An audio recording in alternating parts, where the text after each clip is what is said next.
Assalamu alaikum viewers, welcome to this channel Gist of Law. Today our topic of discussion is Criminal Tribes Act 1871. लेकिन video start करने से पहले हमारे channel को subscribe ज़रूर कर लें ताकि आपको तमाम के तमाम वीडियोस जो हैं वो टाइमली मिलती रहें। आज के हमारे लेक्चर में जो कि बड़ा इंटरेस्टिंग और एक बहुत ही इजी सा टॉपिक है क्रिमिनल ट्राइब्स एक्ट, ठीक है, इसको हम डिस्कस करेंगे। लेकिन इसको स्टार्ट करने से पहले जो सबसे पहली चीज़ हम देखेंगे वो ये है कि क्रिमिनल ट्राइब्स का मतलब क्या है, ठीक है। तो सबसे पहले तो इसका इंट्रोडक्शन है। क्रिमिनल ट्राइब्स होते क्या हैं? क्रिमिनल ट्राइब्स हम कहते हैं एक ऐसा लोगों का ग्रुप, ठीक है, जो कि किसी भी ऐसे ऑफेंस के अंदर इन्वॉल्व हो जो ऑफेंस नॉन बेलेबल हो, ठीक है। उस ग्रुप को हम क्या कहते हैं? क्रिमिनल ट्राइब, ठीक है। अब क्रिमिनल ट्राइब जो होता है उसको गवर्नमेंट भी और जो आम लोग हैं, ठीक है, जो पीपल हैं दूसरे, वो उसको जो है वो बॉर्न क्रिमिनल्स कंसीडर करते हैं। उस ट्राइब के अंदर जितने भी लोग होते हैं उन सबको, ठीक है, कि उस ट्राइब में जितने भी लोग हैं वो तमाम के तमाम जो हैं वो बॉर्न क्रिमिनल्स हैं, पैदाइशी तौर पे क्रिमिनल्स होते हैं, ठीक है, इनहेरिटेडली जो है वो क्रिमिनल्स होते हैं। तो ऐसे लोगों से जो बाकी पीपल हैं वो क्या करते हैं? अवॉइड करते हैं। और सेकेंडली नंबर पे गवर्नमेंट जो है वो विजिलेंट हो जाती है, उनके तमाम के तमाम जो है मूवमेंट्स को जो है वो देखती है, ठीक है। इसके बाद अब इसमें बिलीव्स क्या थे? जो क्रिमिनल ट्राइब्स हैं उनको किस तरह से जो है एज अ क्रिमिनल लिया जाता था?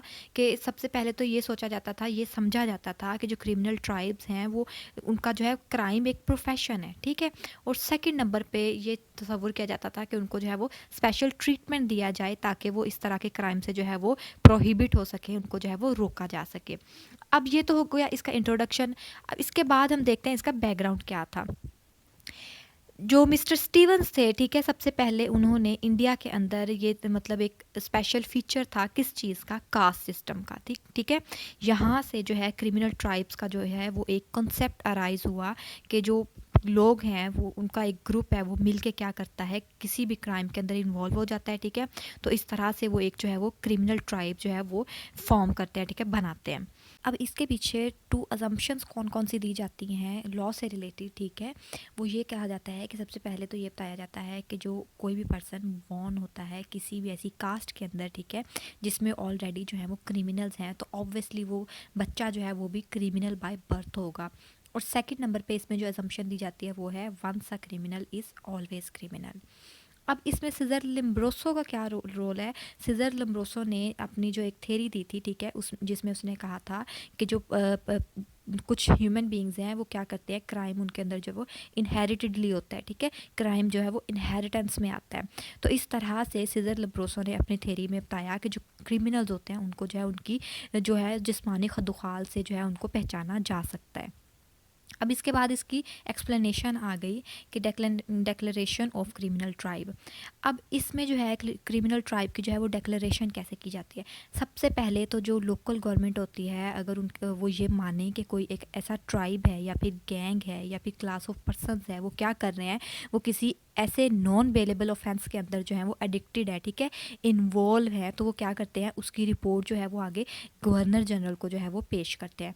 अब गवर्नर जनरल क्या करता है, उस रिपोर्ट को देखने के बाद उस ट्राइब को क्रिमिनल ट्राइब के तौर पे जो है वो डिक्लेयर कर देता है, ठीक है, उसकी परमिशन दे देता है कि ये जो क्रिमिनल ट्राइब है इसको जो है as a criminal tribe declare कर दिया जाए, ठीक है, एक लोगों का जो है वो ग्रुप उसको। अच्छा, अब उस रिपोर्ट के अंदर क्या किया जाता है? उस रिपोर्ट के अंदर जो है तमाम के तमाम रीजंस बताए जाते हैं, ठीक है, उस क्रिमिनल ट्राइब के बारे में उसकी नेचर बताई जाती है, उसकी सरकमस्टांसिस बताए जाते हैं, ठीक है, ऑफेंस के, जिस तरह के ऑफेंसेस के अंदर वो लोग जो है वो इन्वॉल्व होते हैं, या फिर उनका ऑक्यूपेशन क्या है, या फिर उनकी जो है वो प्लेस ऑफ रेजिडेंस क्या है, ठीक है, कि वो जो क्रिमिनल ट्राइब है वो कहाँ पे रह रहा है, ठीक है, उनका ऑक्यूपेशन क्या है, वो किस तरह से रह रहे हैं, ठीक है, और किस तरह के ऑफेंसेस में वो जो है वो इन्वॉल्व है, ये तमाम की तमाम चीज़ें उस रिपोर्ट में बताई जाती हैं, ठीक है। उसके बाद जो है उनको जो है एज अ क्रिमिनल ट्राइब जो था वो उनको डिक्लेयर कर दिया जाता था।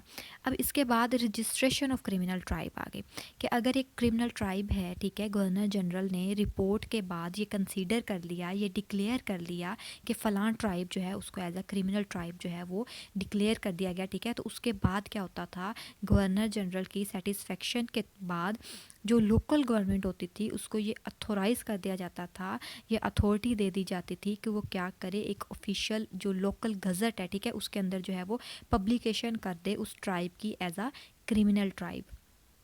इसके बाद क्या होता था, इस चीज़ का जो है वो नोटिफिकेशन दे दिया जाता था आगे गवर्नमेंट को, ठीक है। अब लोकल गवर्नमेंट क्या करती थी, लोकल गवर्नमेंट जो थी वो आगे मजिस्ट्रेट को जो है वो डायरेक्शंस देती थी कि उस क्रिमिनल ट्राइब के अंदर जितने भी मेंबर्स हैं उन सबको रजिस्टर कर लिया जाए, ठीक है।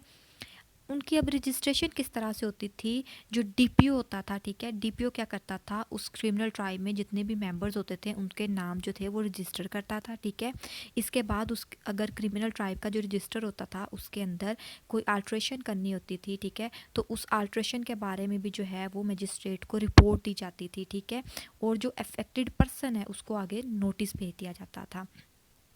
अब ये तमाम का तमाम प्रोसीजर जो है, इस प्रोसीजर के तहत जो है, जो एक क्रिमिनल ट्राइब था उसके बारे में उसके जितने भी मेंबर्स थे, आया कि वहाँ पे अगर कोई बच्चा भी जो है वो पैदा हो रहा है तो उसके बारे में भी जो है वो रजिस्ट्रेशन करवाई जाती थी कि इस क्रिमिनल ट्राइब के अंदर इतने लोग हैं, और तमाम मेंबर्स के बारे में तमाम डिटेल्स जो थी, इंफॉर्मेशन जो थी वो मजिस्ट्रेट को दे दी जाती थी ताकि वो उस रजिस्टर के अंदर जो है उनकी डिटेल जो है वो दायर कर दे। अब rules for the members of criminal tribes, उनके लिए जो जो क्रिमिनल ट्राइब के जो मेंबर्स थे उनके लिए रूल्स कौन कौन से बनाए गए थे क्रिमिनल एक्ट 1871 के अंदर। The form in which register shall be made by the said magistrate, concerned person shall be informed by magistrate, कि अगर क्रिमिनल ट्राइब में कोई पर्सन है तो वो क्या करेगा, मजिस्ट्रेट को अपने बारे में तमाम की तमाम जो है वो इन्फॉर्मेशन बताएगा, ठीक है, और ये भी बताएगा कि वो रह कहाँ पे रहे हैं, ठीक है, अपनी जो है वो रेजिडेंस के बारे में भी तमाम की तमाम जो है वो चीज़ें बताएगा। इसके बाद आ जाता है ऑफेंसेस, कि किस तरह के जो ऑफेंसेस थे, नॉन बेलेबल ऑफेंसेस थे जिनमें कोई भी क्रिमिनल ट्राइब जो था वो इन्वॉल्व होता था, जिसकी बिना पे, जिसकी बुनियाद पे एक ट्राइब को एज अ क्रिमिनल जो है वो डिक्लेयर कर दिया जाता था। अब उन ऑफेंसेस में वायलेशन ऑफ स्टेट रूल्स आ जाता है, ठीक है, और अगर कोई भी क्रिमिनल ट्राइब जो था वो वायलेशन करता था स्टेट रूल्स की, तो क्या किया जाता था, उनको अरेस्ट कर लिया जाता था। अच्छा, उनका जो अरेस्ट था वो विदाउट वारंट भी हो सकता था और विद वारंट भी हो सकता था। उसके बाद क्या प्रोसीजर होता था, अरेस्ट करने के बाद उनको मजिस्ट्रेट के सामने पेश किया जाता था, ठीक है, और देन उनको जो है सेक्शन 19 के तहत, क्रिमिनल ट्राइब्स एक्ट 1871 के सेक्शन 19 के तहत उनको जो था वो पनिशमेंट दे दी जाती थी। इसके बाद ये तो हो गया हमारा जो था बैकग्राउंड था क्रिमिनल ट्राइब्स का, ठीक है, कि क्रिमिनल ट्राइब्स होते क्या हैं, ठीक है, और उसके बाद जो था उनकी रजिस्ट्रेशन कैसे की जाती थी, कि अगर एक ग्रुप है लोगों का, ठीक है, वो किसी ऑफेंसेस में इन्वॉल्व है, उनको अगर एज अ क्रिमिनल ट्राइब जो है डिक्लेयर कर दिया गया है बाय द मजिस्ट्रेट, ठीक है, बाय द लोकल गवर्नमेंट, ठीक है, तो उसके बाद क्या होता था, उनकी जो थी वो रजिस्ट्रेशन की जाती थी, उनकी तमाम इन्फॉर्मेशन जो थी वो एक रजिस्टर के अंदर लिखी जाती थी, ठीक है। अब ये तमाम की तमाम चीज़ें जो हैं ये बैकग्राउंड है, ये तमाम की तमाम चीज़ें जो थी वो अडॉप्ट की जाती थी इंडिया के अंदर on the basis of caste system, ठीक है। अब इन तमाम चीज़ों की मॉडर्न अप्रोच क्या है, अब मॉडर्न अप्रोच आ जाती है कि आजकल में ये चीज़ जो है, जो सेज़र लिम्ब्रोसो की थ्योरी थी जिसके बिना पर ये कहा जाता था कि कोई भी पर्सन जो है वो एज अ बॉर्न क्रिमिनल होता है, ठीक है, अगर कोई कोई फादर क्रिमिनल है तो ऑब्वियसली उसके घर जो उसका बेटा है, जो उसके बच्चे हैं वो पैदा होंगे तो वो भी जो है वो क्रिमिनल ही होंगे ड्यू टू इनहेरिटेंस, ठीक है। इस चीज़ को जो हमारा मॉडर्न एरा है उसमें जो है इररेलेवेंट करार दे दिया गया, ठीक है, कि जो लोम्ब्रोसो की थ्योरी थी वो जो हमारा मॉडर्न दौर है उसके अंदर जो है वो इररेलेवेंट है, ठीक है। इसके बाद जो मॉडर्न अप्रोच है वो ये कहती है कि the criminals are not born, ठीक है, क्रिमिनल्स जो हैं वो, जब कोई भी बच्चा जो है वो पैदा होता है तो ऑब्वियसली वो एज अ क्रिमिनल पैदा नहीं होता, ठीक है। आजकल के दौर में जो क्रिमिनल्स हैं उनके ऊपर सोशल फैक्टर्स हैं, इकोनॉमिकल फैक्टर्स हैं, ये तमाम की तमाम चीज़ें आती हैं जो कि उनको क्रिमिनलिटी की तरफ जो है वो लेके जाती हैं, बजाय इसके कि किसी पर्सन को जो है वो बॉर्न क्रिमिनल कंसीडर कर लिया जाए। इसके बाद हमारी जो मॉडर्न अप्रोच है उसमें ये कंसीडर किया जाता है कि जो क्रिमिनल ट्राइब्स एक्ट था 1871 का, वो एक कम्प्लीटली जो थी वायलेशन थी, कंट्रावेंशन थी, किस चीज़ की, ह्यूमन राइट्स की, ठीक है, कि एक पर्सन है, ठीक है, अभी वो पैदा हुआ है और आप उसके ऊपर ये लेबल लगा दो कि भाई ये फ़लाँ ग्रुप में पैदा हुआ है, फ़लाँ ट्राइब में पैदा हुआ है, तो ऑब्वियसली ये बंदा क्या है, ये क्रिमिनल है, ठीक है, बॉर्न क्रिमिनल है। तो ये क्या हो गया, ये कम्प्लीटली जो थी वो ह्यूमन राइट्स की वायलेशन थी। इसके अलावा जो हमारी मॉडर्न अप्रोच है उसमें ये कंसीडर किया जाता है कि जो क्रिमिनल ट्राइब्स एक्ट है वो क्या है, against the principle of natural justice. ठीक है, अब आगे आ गया इसका क्रिटिकल एनालिसिस। डॉक्टर कातचू ने इसके बारे में क्या रिमार्क्स दिए थे हमारे क्रिमिनल ट्राइब्स एक्ट 1873 के बारे में, कि ये कम्प्लीटली क्या है, इंसल्ट है ह्यूमैनिटी की। ठीक है, to treat innocent children of criminal tribes as born criminals, कि अगर क्रिमिनल ट्राइब्स में एक बच्चा जो है वो पैदा हो रहा है तो उस इनोसेंट बच्चे को भी जो है अगर आप एज अ क्रिमिनल ले रहे हैं तो ये एक ह्यूमैनिटी की इंसल्ट है। ठीक है, इसी इसी पर्सपेक्टिव में पंडित नेहरू ने भी अपना जो था वो रिमार्क्स दिए। उसने कहा कि ये जो क्रिमिनल ट्राइब्स एक्ट है 1871 का, ये मॉन्स्टर टाइप एक्ट है। ठीक है, इसमें जो है सिविल लाइबर्टी जो है ह्यूमंस की, उसको जो है वो निगेट किया गया है। ठीक है, और ये जो है ये अगेंस्ट है क्रिमिनल जस्टिस सिस्टम के।